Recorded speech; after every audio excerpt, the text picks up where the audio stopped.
Alright, welcome back to a new video. This time I wanted to talk about the level that I made for Geek's troll contest, because now the judges have chosen which levels will be played for the contest, and unfortunately my level did not make it. However, I still wanted to make this explanation video to reveal how I made this level. So if you still want to wait, because I think Geek said that she might also play some of the submissions that did not make it outside of the contest at some point. So of course, if you still want to wait for that, then don't watch this video yet.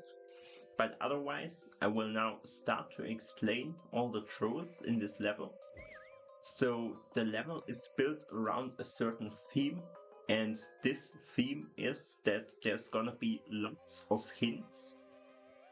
And yeah, basically starting off with a classic, we have this troll that is used in a lot of variations in all kinds of different troll levels, where there's some text at the top and then there's a pit, and yeah, somehow something bad's gonna happen once you jump down that pit. However, in this case, I just used it to basically have like a little psychology troll if the player tries to think what could possibly happen if he goes down there. Then basically the troll is just to wait too long. Or, I mean, also if the player goes for the 50 coin, then he also doesn't have enough time to make it anymore. So here in that case, yeah, that's just a psychology troll, because like after a few seconds this twister on a cloud will then just blow up the spinies and block the path. Then the next troll is a big goombrat, and it looks like you have to jump up on this goombrat immediately, because otherwise you will just fall down and die. And that's of course also a troll, because once you jump it will reveal that there's a spring behind the goombrat. So the way that this works is basically just it's spawning above the goombrat and then falls behind it, and you cannot see that because you're still up here. But yeah, basically once you did that, then these two small goombrats now walk along the bottom, and only once you kill both of them you actually get a key. So yeah, that's how that works in that case. If the big goombrat has the key, then you will only get the key after it splits into two small goombrats, and those are both killed. Also, if you jump up here without having the key, it will be revealed to you that, yeah, the key basically is inside the goombrats. So once you go through this door, then this is where the level actually starts. And yeah, as I said, the theme of this level is to give the player hints on what they have to do. So a lot of these sections are built in a way that you think you know what to do, so you do it, and then the level tells you to do something slightly different, then you do that, and the level tells you once again to do something slightly different, and so on. So also don't be confused by all the stuff on the left right here. Normally you wouldn't see that, because once you spawn from that door, this is actually where the screen scroll is locking in, so you don't see all that stuff on the left. But basically the only thing that you think you can do is get the SMB2 mushroom and then possibly go through this cloud or through the saw. So you go over here, and basically at the same time you realize that you cannot get this, a link power-up just randomly drops right through here. And yeah, that's just a claw up here that if you get close it will drop the power-up. So the next time you're through this room you will probably know about that and get the link power-up. So then if you think that this is the right way, you will be revealed yet another hint basically that tells you no, you need to go here instead. Also basically here it just reveals exactly enough information so that you can see that you have to go through here, but you cannot see the very bottom row of the screen, because that would reveal that there's a pit right here. So once you have the link power up and you know where to go, you also have to hold right, otherwise you will fall right down the pit. And now you are presented with yet another hint. This time you somehow need to keep power up so that you can destroy this block. And it tells you the way to do this is to get the link power and then pull a bomb to blow up the block underneath the SMB2 mushroom. And of course then the next thing that you do is to try that out. So you pull out a bomb and you break this block and then you hit the SMB2 mushroom and suddenly somehow you cannot get through here anymore. And still after some time it drops you and you can go through it again, but yeah, basically now you got hit twice and once again you cannot go through this block. So this is basically just another layer of trolling, because behind the SMB2 mushroom there is also an invisible block with a bomb in it. And yeah, basically they are both traveling at the same place on the track. So if you get the SMB2 mushroom, you're automatically gonna hit that block. And that will then just crunch against the ceiling here and basically make the bomb explode, which will then hit the on and off switch and also activate this other bomb on top here, which will then explode after a few seconds and hit the on and off switch again. So as I said, that's basically just another layer of trolling, and the way to avoid it is just to not go into this area immediately, but instead wait until the other bomb exploded, so now you can go through and you still have a mushroom. And it might seem like a pretty unnecessary wait in that scenario with that extra timer that you have to wait for. However, with the next hint, this wait becomes less unnecessary because, once again, like I said in this level, this is gonna happen a lot. You're revealed that you still need to do something else, so you somehow need to keep the SMB2 mushroom here to jump up there. And the way that this works is that there's an invisible block above the area where the key door is, where you spawn. So if you're just gonna jump here and try to find this block by default, it's most likely not gonna happen because it's really high up. So it only really reveals to you that this block is there once you have a higher hitbox from having the SMB2 mushroom. And now that you have something to do while you're waiting for that switch, then suddenly, that wait becomes less unnecessary, and now you can go through this area as SMB2 Mario, jump up here, go in the pipe only to once again be basically told yet another hint that somehow you need to keep Link. And this area is supposed to look like the area where before it drops the power up and then you have to go through that saw path. And it tells you that you need a star and Link, so you need to go through this area with Link and the star. And this is basically the hidden block above the door. And as I said before, it's really hard to find as it's invisible, and with a small hitbox it's also really hard to hit. But now you already know where it is, and this hint room is then basically just there to tell you that if you get a running start with like lots of speed, you can actually hit this block also with a small hitbox. And then you can go into this area right here, and this looks like the area that basically leads to that pipe into this room. And of course, having the Link power up, you cannot jump as high as you could with the SMB2 mushroom. So we need some other way to get up here, and that's where this outline right here comes into play. That just tells you that there is a hidden block, and now you can jump up here. Technically, if you break this block with a bomb, you couldn't die anymore. That's why I added these spikes in here to have like a fallback plan. But basically if you go up here in this room, it just reveals a way to die. However, in the actual room that it's referring to, it once again changes entirely how you need to play this room, because now you don't have to worry about any of the SMB2 mushroom stuff at all anymore. You just get linked, you hit the block, and now you go through this area as Link. Now you can use a bomb here to break this block. And yeah, once you're there, you can activate the hidden block, which the other hint showed you, and go into this pipe.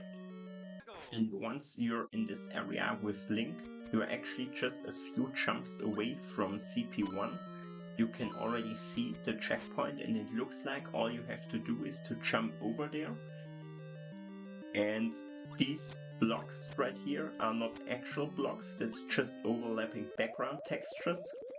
But most players are probably gonna see that anyway, so that's calculated that people will think, haha, he's trying to get me with this, because like a lot of the times when players think they realized or they already solved the complicated troll, they don't expect something as simple as a Kaizo block anymore. So yeah, people are gonna think they already saw through the troll, and then they're not gonna expect this.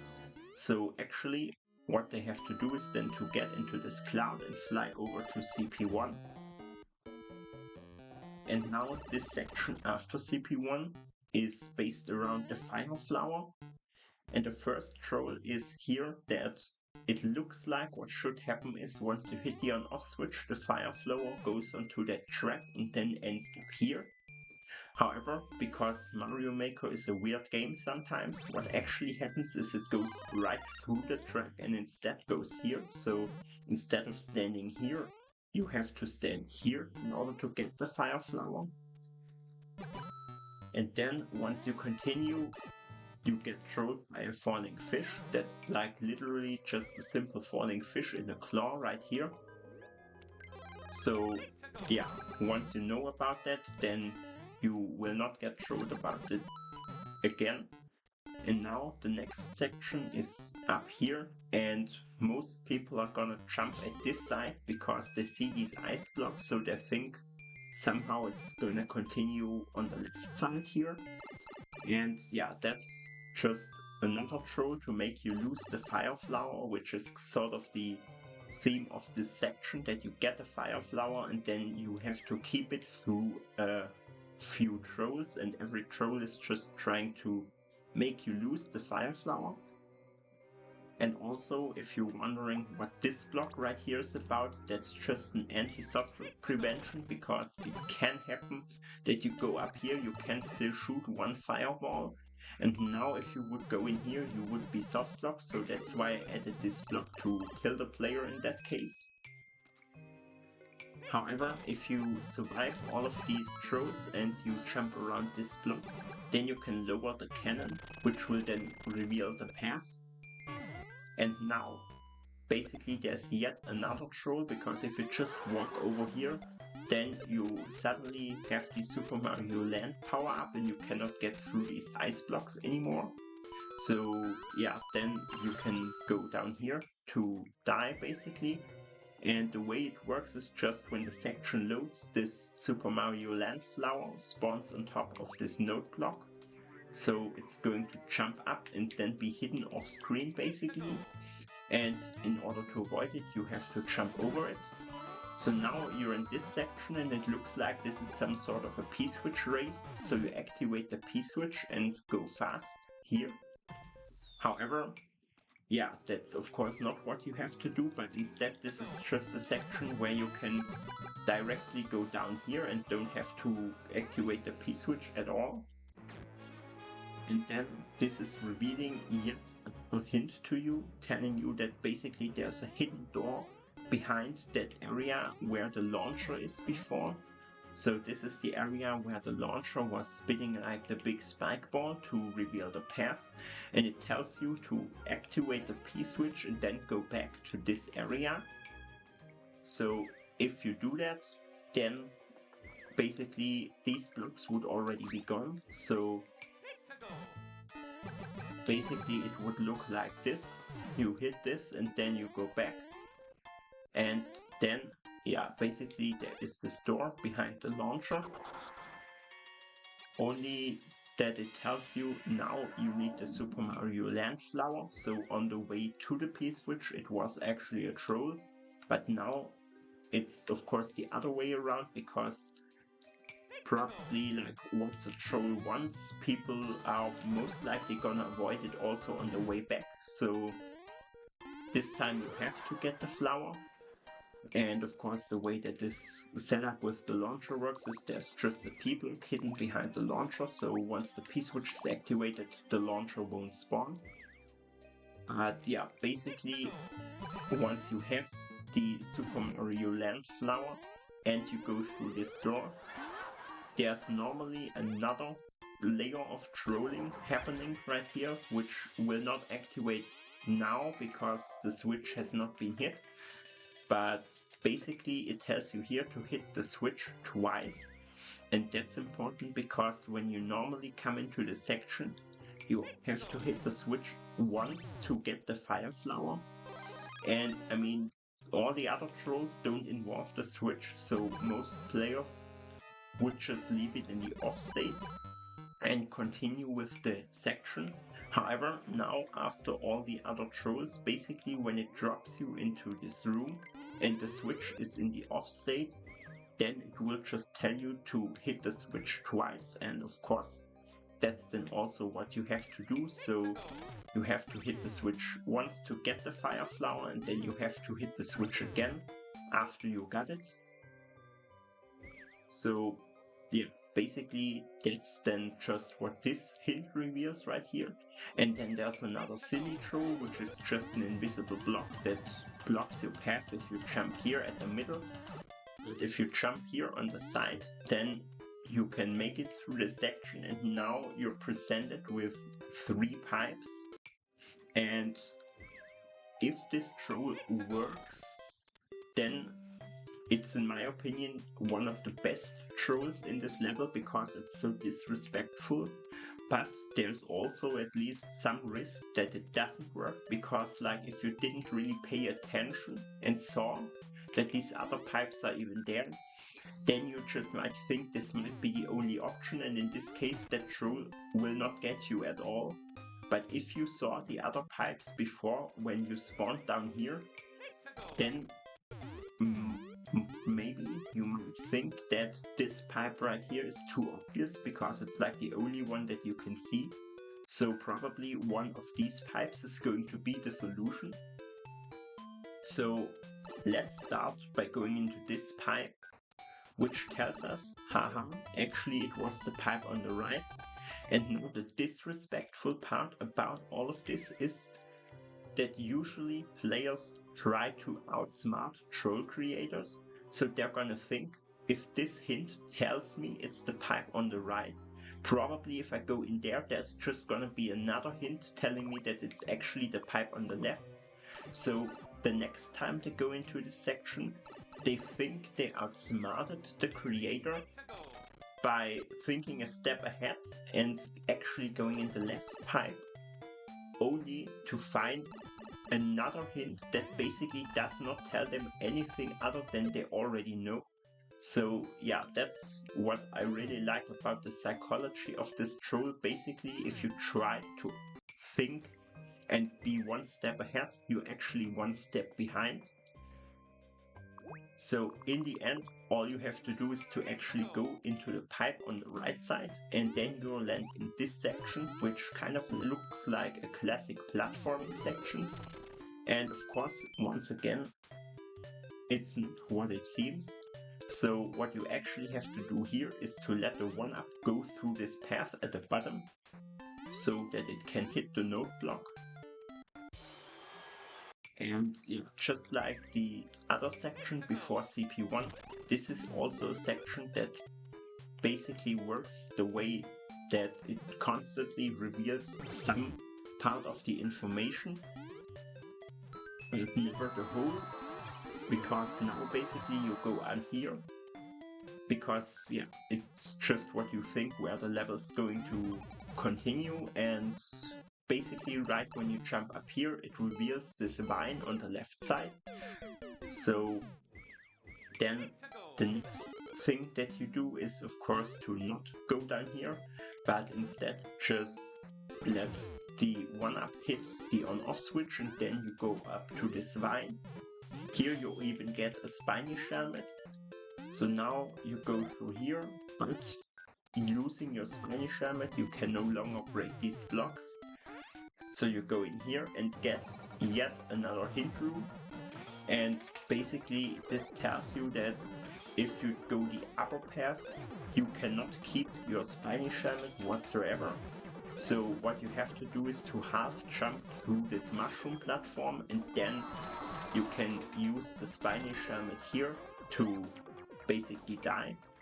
And translating that back into the original room, that of course means that instead, when climbing up the vine, instead of going all the way up to the upper path basically, you only go here to grab the spiny helmet, and then you once again go down the other path. And now you can break through the invisible blocks, and now you can also break through these blocks. And then there's this pipe that just reveals 1-ups. So it seems like that's just a bonus pipe, so you cannot really interact with it or whatever. And then you jump down here, and there's this pipe, so it seems like you have to continue here. However, once again, that's a hint, and at the moment that hint doesn't work because the switch would normally be in the other state. But if I put this block here, basically this is what you would get. You would land in this area, and then it would just say basically, yeah, this is a hint, and actually there's a clown car coming out of that pipe. And as always in the hint room, you need to use that clown car in order to die, but in the actual room you need to use the clown car in order to progress. So yeah, basically what you have to do instead of going into the pipe is to stand to the side of it so the clown car can spawn, and then you actually have to go up and go into that 1-up pipe. And now you're almost at CP2, because yeah, basically now you can already see CP2, but the final part is of course yet another troll. So basically what you have to do here is at the very last donut, instead of staying here to fall down, which will not work because there's a semi-solid, you have to walk through the saw the other way to CP2. Now that you're at CP2, there's once again a very trolly item, because yeah, the snake block can also be used in so many ways in troll levels, because you cannot really predict where it's going to go. So a lot of people are really going to think very hard about what could happen with this snake block. And that makes this troll even funnier, because the solution is so anticlimactic at the end. Because in the end it's just going to poop you up into this area where you cannot get out anymore and have to die. And the only thing that you had to do is to just run fast so you don't get pushed into the other area. And yeah, that 50 and all the other stuff that you could think about are basically just to make you think about them, but in the end the solution is as simple as running over the snake. And now this troll is also a psychological troll, because I mean it's Mario, so if you see a block you jump, and that's in that case what trolls you, because now the piranha plant falls and you cannot get the content of the block anymore. So instead you have to jump next to the block first and then jump on the block to kill the piranha plant. And now you can go through here, and it looks like you cannot really do anything there. So the next thing that you want to try is to go up here, and suddenly you're locked in here and there's no way out. And once again, this leads to a hint room. And this hint room reveals that basically you can pull a bomb and then spam the sword to hit hidden blocks from below. So yeah, here you use this to die, and if you go back to the actual section, then now that we have Link, what we can do here is to basically do the same thing. So we pull a bomb and then we hit it with the sword, which will reveal a hidden block, and this will destroy the launcher. And now the next troll is basically, if you go through this pipe, what most players will do in this case, it once again tells you that there was another step involved to the solution, which is hitting the on-off switch before you actually go through the pipe.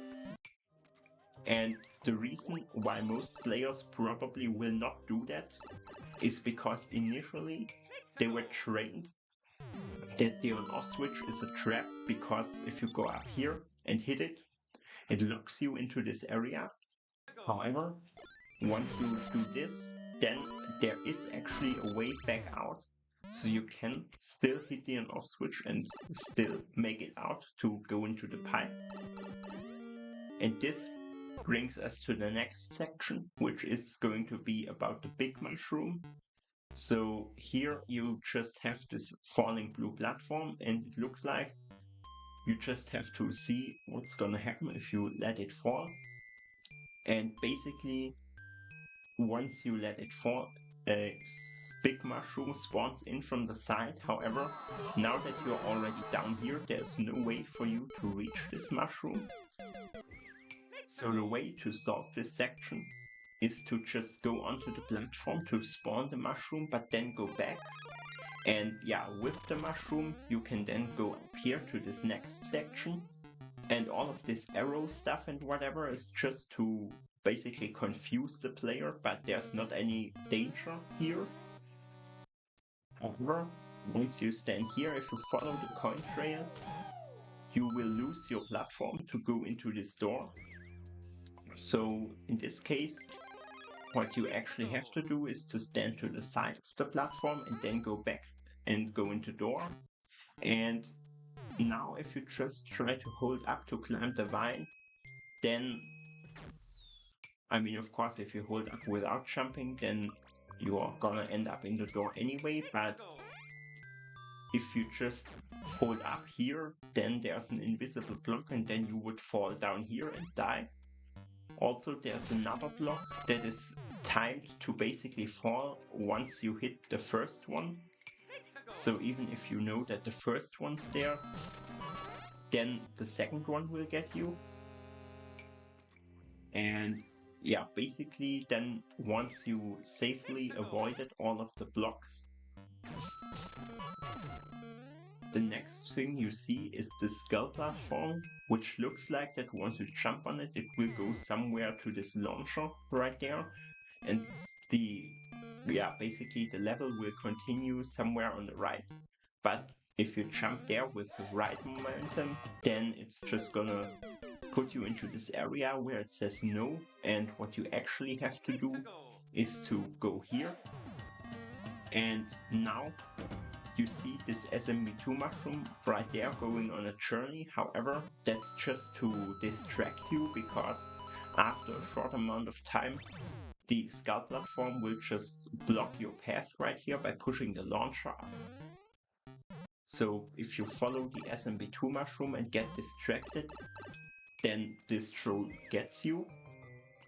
And for the next troll to work correctly, I need to put an on-off switch here, because once again, in the normal flow of the level, the switch state would be like this.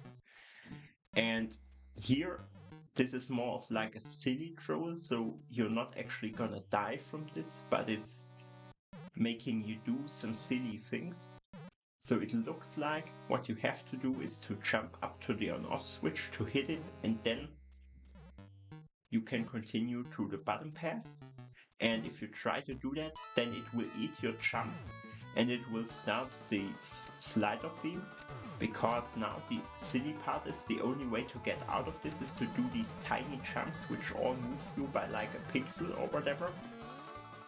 And the way that it ate your jump is basically there is not actually only a slope there, but there's also a semi-solid underneath the slope.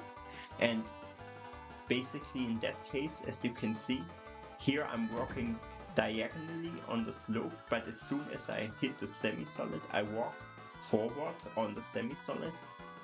And in that case, I walk over the slope, so the next few seconds or frames before I fall onto the slope again, I'm actually not on the ground, which means I cannot jump. So basically just in that amount of time where normal players would then jump up to the on-off switch, you cannot jump. And this is then also the invisible block that you saw, which is then the second part of the troll. So first you go in here with the slider key, then you jump back out. You think that you, basically survived the troll, and now the second part starts basically with the Super Mario Kart theme, making you do these silly micro jumps again. And now you're finally up here with the on-off switch. You jump, you go down, and another theme starts, and you have to do this all over again. And basically, now this is actually it, so you don't have to do it a fourth time, but that's just the silliness about this section, that it makes you do the same stupid thing over and over again. Also, the way that this setup works with hitting the switches, once you hit this switch, then this monster falls down and goes onto the spring and hits the bob-omb. And at the same time, the spiny on top of the on-off switch is the one that carries the music, basically. So that's just pushed into the view to activate the music, so that spiny is not really needed for anything other than the music. And once again, I will take this on-off switch and put it into the next section, because normally, now that you survived this section, the switch will be in the on state. So now you're at this part of the level, and it looks like one of these classic haha, you can just make the jump trolls. And experienced players will probably also realize that you can actually just make that jump, and they're gonna probably expect the troll to be something like, if I jump on this note block, then I jump somewhere up there, and maybe there's something that hits me or I cannot get back anymore. So they're gonna do this and figure out that basically this entire note block section was the troll, and what you actually have to do is to go down here and go into this door.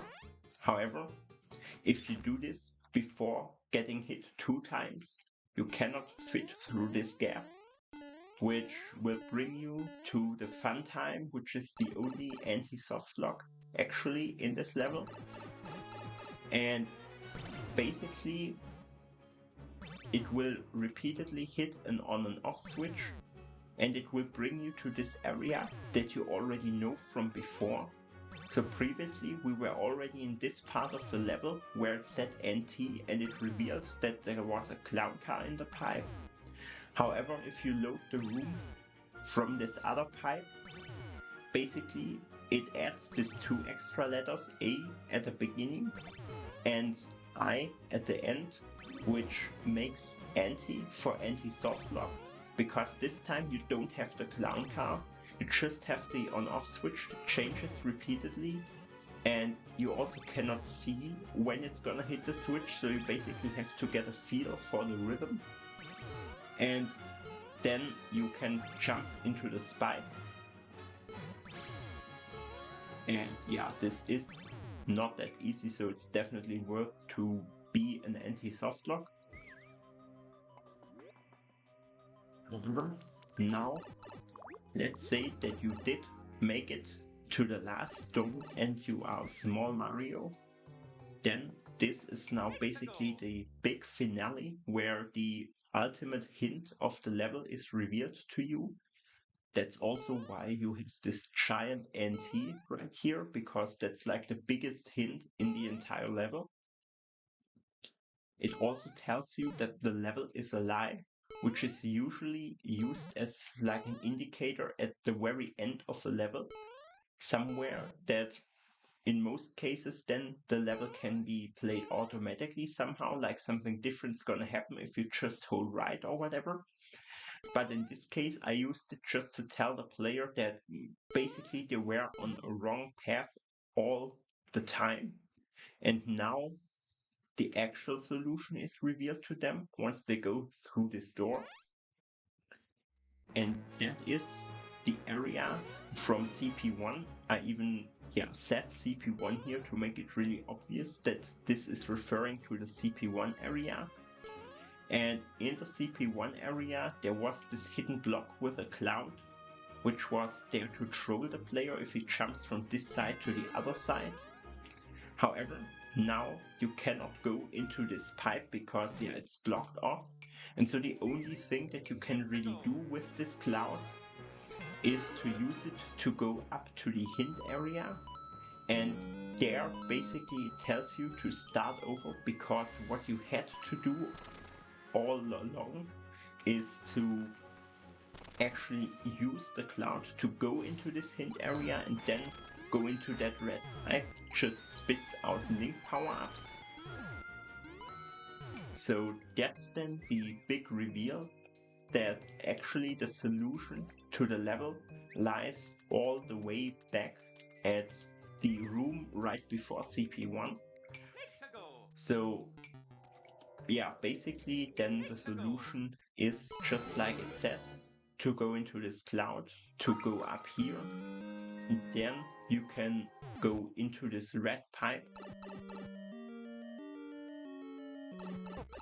Also, this dry bone setup is here because we're still not completely done, because theoretically you could get the star before going into that pipe, and then if you have the star here, you would just kill the dry bones and then you could not get out of this area anymore. So that's just to make sure you don't cheat by having the star. So then this is actually now the final screen of the level, and basically all that's left is a few small trolls. The first one, if you just jump for it, there's a block with a fish. The second one, there's another layer of blocks. If you hold right here, then it will just put you right into that spike. And the last troll is these burners right here. So once you are up there, they're gonna push this thwomp outside of the screen. And basically also the thumbnail of that level contains a lot of thwomps, and it also warns you in the description about dying to an off-screen thwomp. And this is now basically the final troll in the level, because literally there was not one off-screen thwomp troll in the entire level. So by this time, probably everybody already let their guard down when it comes to off-screen thwomps, especially because usually the off-screen thwomps are coming from above. However, in this case, the off-screen thwomp is actually coming from the side, and if you don't run full speed into the goal right here, it will get you. And so that's then the final troll of the level. You just have to run full speed, then you can outrun the thwomp. So that's it, and let me know what you think in the comments, and then I would say see you next time.